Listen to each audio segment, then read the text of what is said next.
preview of episodes 20 of Shine On Me. At the ski resort, Lin Yusen is unexpectedly caught up in a serious accident. Acting on his sense of responsibility as a former doctor, he immediately provides first aid to the injured person and helps escort them to the hospital.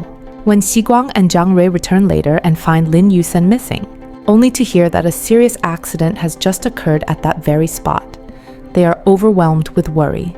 Unable to reach Lin Yusen and unsure who the injured person is, Guang grows increasingly anxious and runs everywhere searching for him.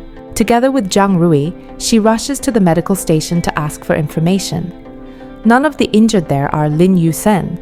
Only one severely injured patient has already been transferred to a higher-level hospital. The injured person suffered a cerebral hemorrhage and is in critical condition. Guang's anxiety deepens as she still cannot contact Lin Yusen. She asks the nurse whether the person sent to the county hospital today was not surnamed Lin. The nurse replies that she was too busy at the time to remember the patient's name. When Guang asks about the victim's appearance, she is told the person was very tall and dressed in black. Her face instantly turns pale. Those features sound exactly like Lin Yusen. As if that weren't enough, the nurse points to a snowboard nearby and says it belongs to the injured person. Guang's heart sinks when she recognizes the snowboard. It is Lin Yusen's. Zhang Rui quickly asks which hospital the patient was transferred to and immediately takes Guang there. They rush to the county hospital, only for Guang to discover that the injured person is not Lin Yusen at all.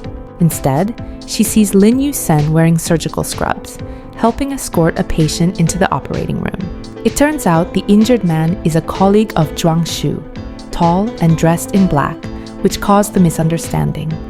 Zhuang Shu is also present. When Lin Yusen hears Guang calling his name, he and everyone else immediately turn around. Because the situation was urgent and the county hospital lacked sufficient qualified staff, Lin Yusen had no choice but to step in and help.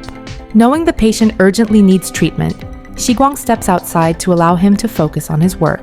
Once she realizes Lin Yusen is safe and unharmed, the worry in Guang's heart instantly turns into anger.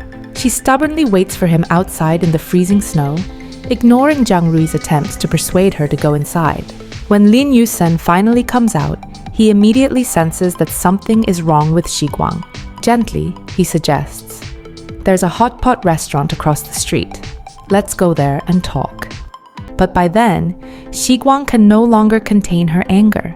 She refuses to go anywhere and confronts Lin Yusen right there in the snow. Zhang Rui and I took almost 50 minutes to get here. An ambulance would have been faster. Let's say 30 minutes. Even if you were busy saving someone, you still had time to send me a message, didn't you?